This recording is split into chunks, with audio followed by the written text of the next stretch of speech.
apparently I still remember how to set this thing up. I ain't gotten there yet, but I think I remember how to set it up. All right, well,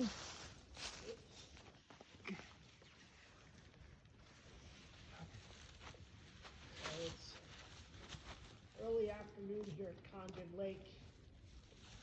We seem to be the only ones present. And we've got a lot of camp chores to do. Andy's getting his tent set up, and we'll set up the MSR wing. And then we will get to setting up my new Mountain Laurel Designs duo rig. Which will take a little bit longer. It's going to be the first time. It just arrived yesterday, and we've got to put guidelines on and all that good stuff. And while we're doing that, I'm going to get this Burnley stove going.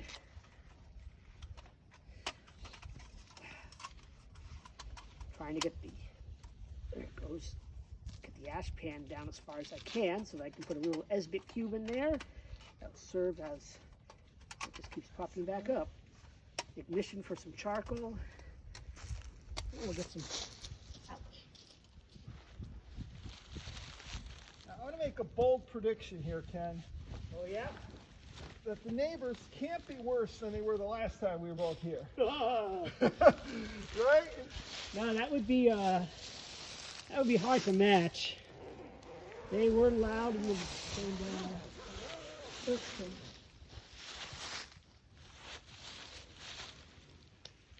screwed up the pitch, I believe.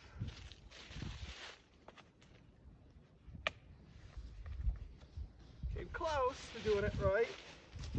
Except the little shorty pole goes in over the center pole, over the cross of the longer poles. Screw that up.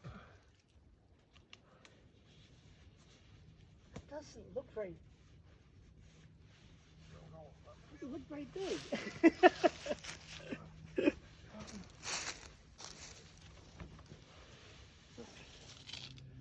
You're not filming, are you? Are you filming? Yes? I don't know if you're filming you or me. You. Oh, great. You get to capture my incompetence. Okay, in my defense, it's been 15 You haven't set it up in 16 years, probably. years, and I thought that this cross pole went on the outside of the tent, and it doesn't. Ow. The key to being lazy is you gotta be smart so you don't puncture any material while you're being lazy and forcing things out of sequence. So you might capture me breaking an expensive tent here. We will see. I think I got it.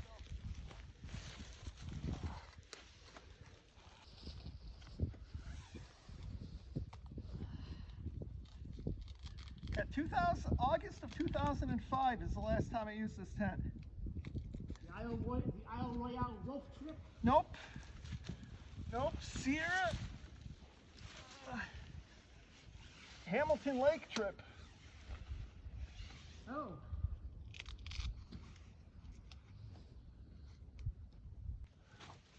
There we go. Now we got it.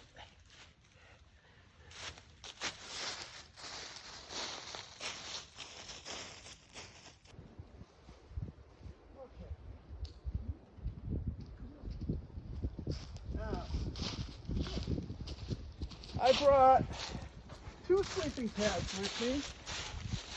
One, an X-Therm winter pad. So I know that that's going to keep me warm. Yep. And 2, my regular backpacking pad, which I'm going to use first. And it should keep me warm, but it's always nice to test gear in controlled conditions when you can monitor the temperature and performance and have backups in case you're not happy with your first choice. I just have my regular backpacking pad plus foam pad.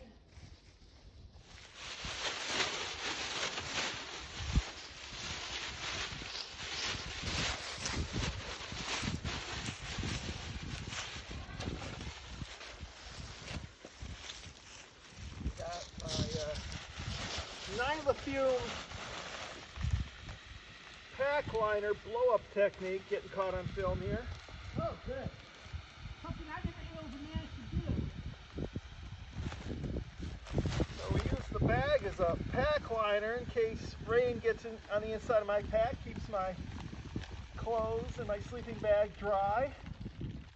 We don't use stuff sacks for the sleeping bag. Just put everything in this sack as a liner.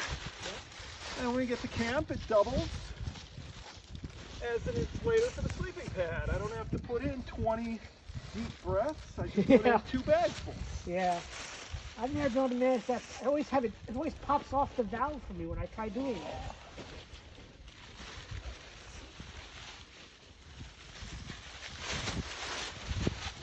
Uh-oh, your thumb is bleeding. Other thumb. It is? You got blood all on it. Well, damn. I know when that happened. When? When I was pushing down the Brennery stove, the ash plate. I must have cut it. That is not very hot.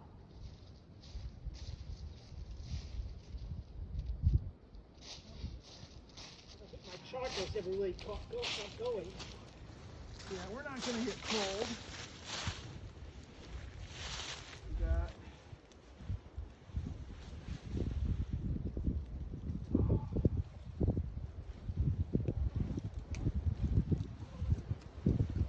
outer sleeping bag.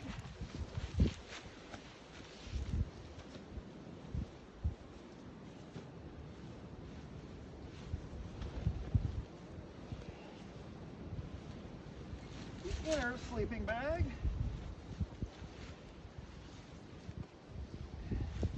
The camp jacket.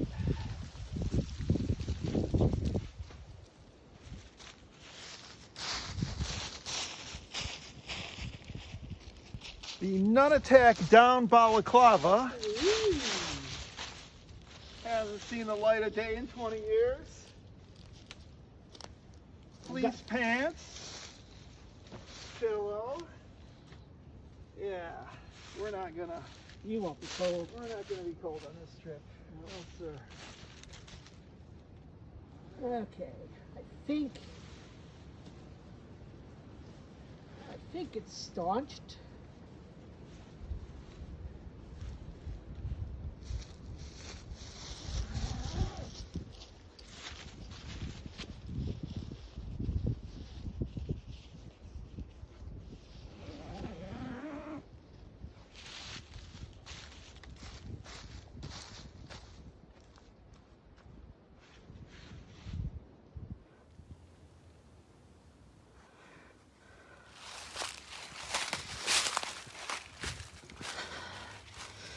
The last time we were here, we had some really loud, obnoxious neighbors. This time, there's no one here.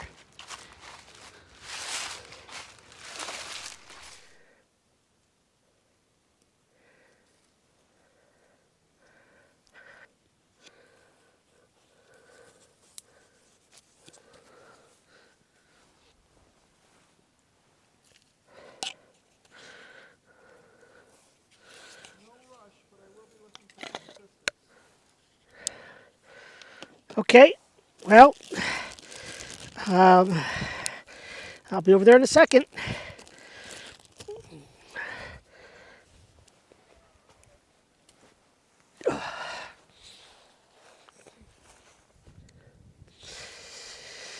It's a process getting the MSR wing set up underneath.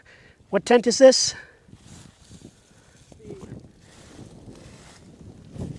Black Diamond First One. Oh, yes. Well, I'm afraid these didn't turn out the way they should have. The charcoal never really got that hot, and yet they look kind of dry.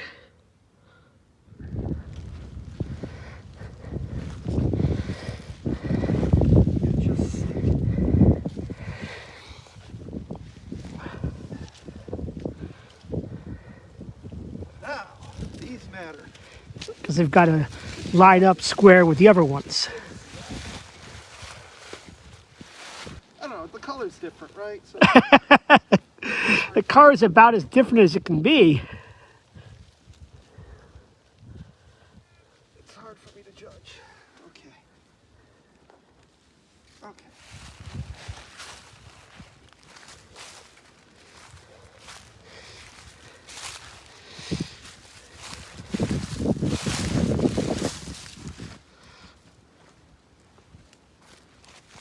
Home.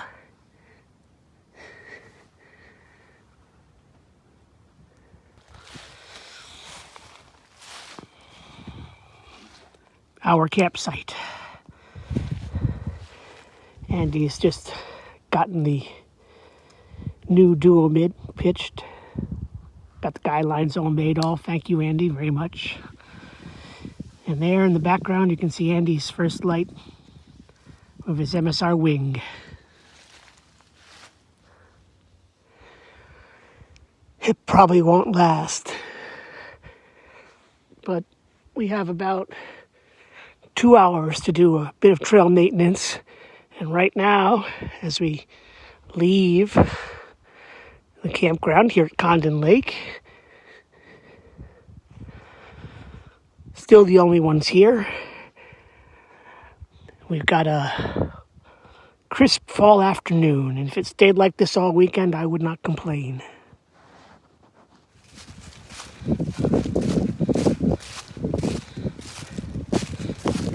Normally, we break our trail section up into 2 chunks. We have a 6.5 mile or so stretch of trail between 13 and 16 mile road. But this weekend, we're doing it in 3 pieces.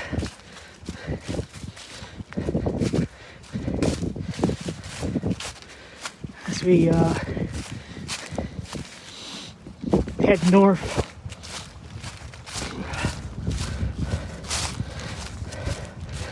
towards High Banks Lake. This will be our first little piece.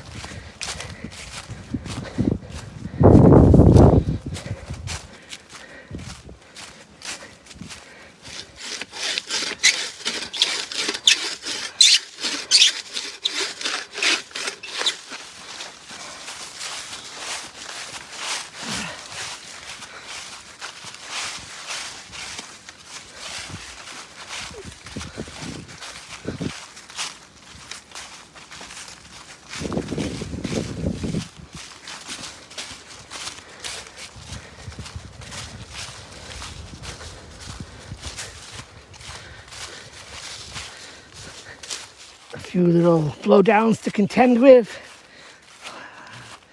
Lopping to do. Next spring we'll have plenty of reblazing to do. We're back. We're back at camp.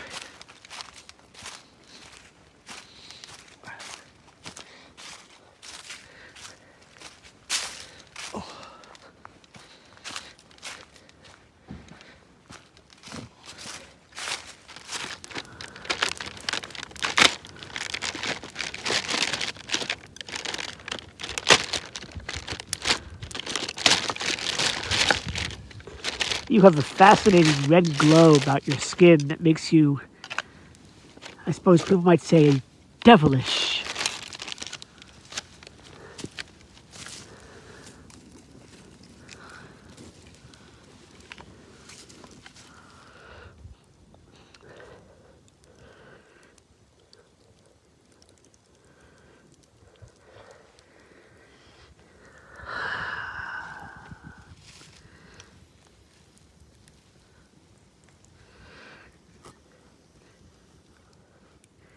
I think it's safe to say that we have the campground to ourselves.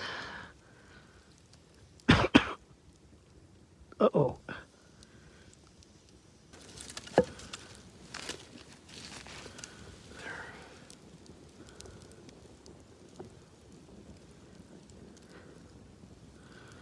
That wind blew across those logs. That was just so cool. That It all lit up. That 'cause just of the lit up so forging light. nice, yeah. Maybe it'll come back. Maybe it'll happen again.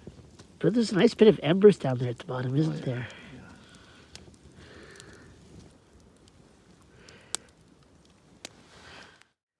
My little home.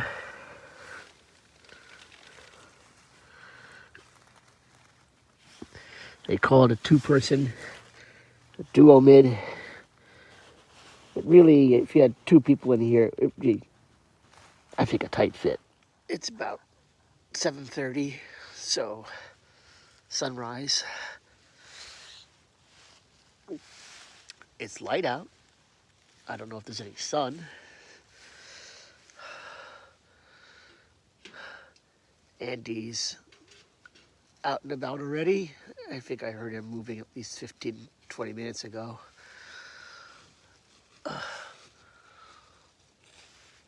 A good night's sleep.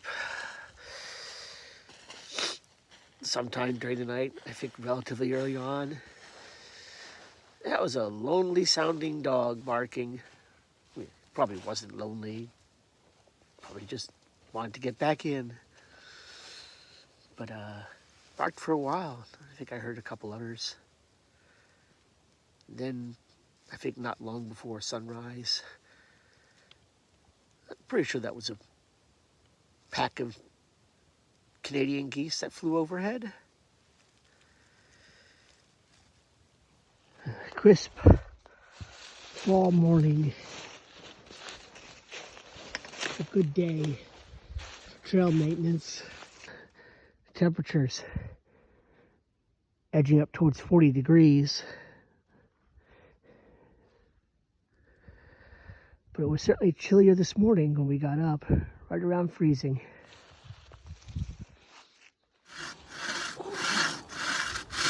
I should be kneeling on my sick bed.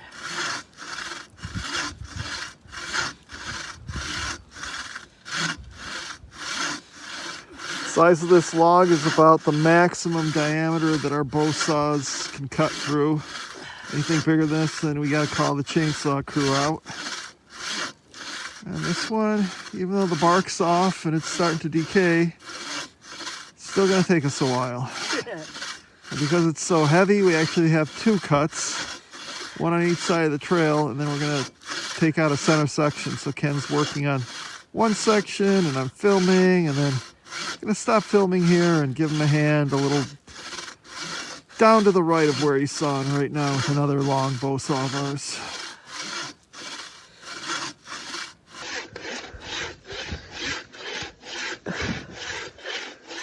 Oh, a little sprinkling of, I suppose it's rain.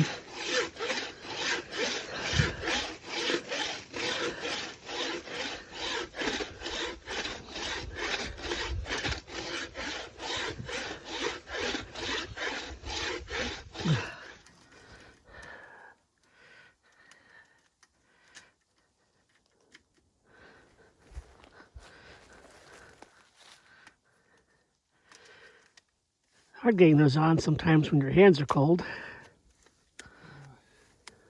More like when the saw is slightly bent, the blade. Ugh. Not quite snow showers, but not exactly rain. Fortunately, they're, yeah, kind of sleet. Fortunately for us, they're intermittent, short.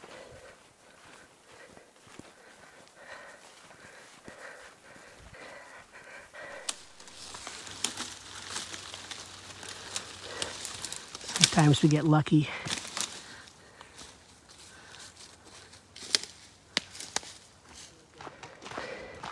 Well, based on what I just heard from Heather, We certainly have less than a half mile of this road to go.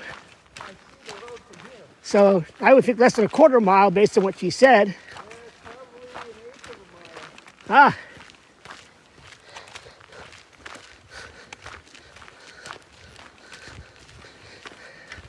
We got less than a half a mile to our tent.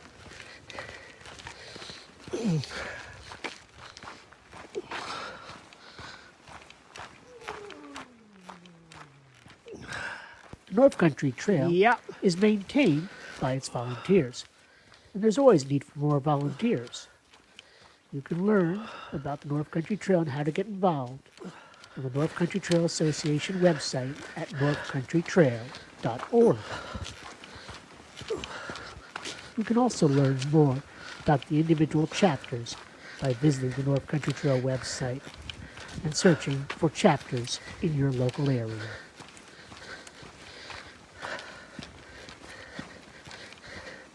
Down this narrow, bumpy dirt road, we will find our campsite. We're back at camp. As you can see, spatterings of snow on the ground.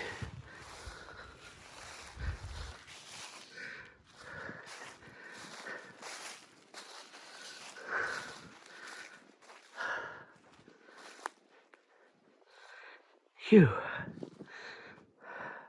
A successful day of trail maintenance. Tomorrow we'll tackle the remaining section. Tent with the headlamp on the inside or whatever.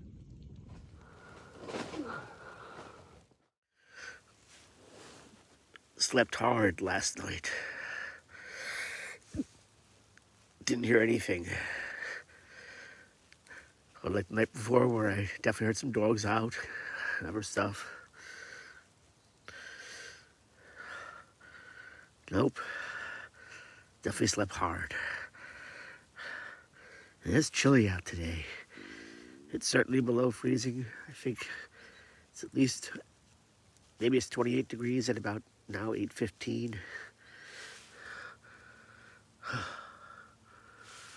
Oh boy.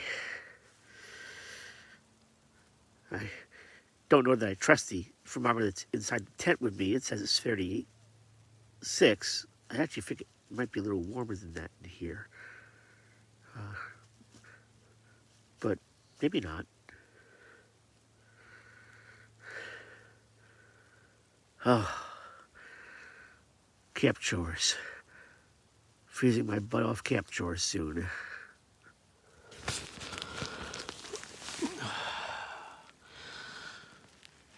About 8:30 in the morning. And here's the morning.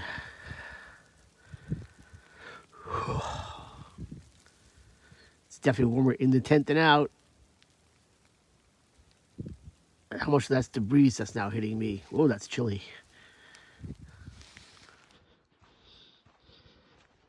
After the target shooters left yesterday, and God knows what they were shooting, but I swear there was certainly more than just little guns and some bigger guns.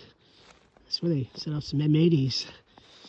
We've had a nice, quiet evening. And this is what we've woken up to.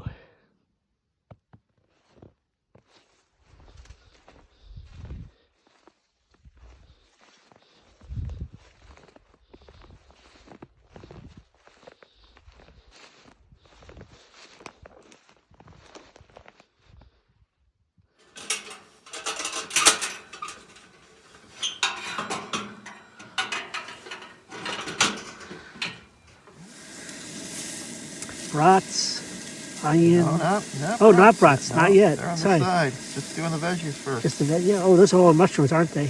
Mushrooms, jalapenos, bell peppers, onions. Now the brats. Kielbasa, actually.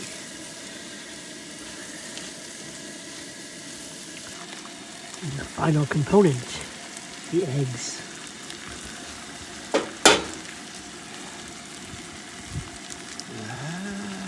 show. No show.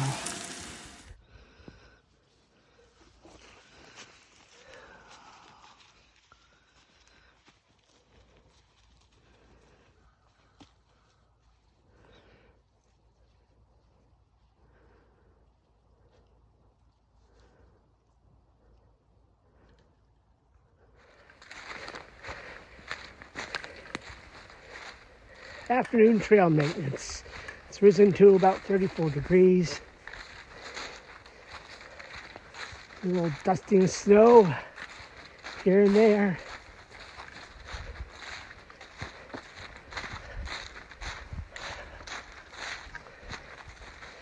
Fine day to be out in the woods.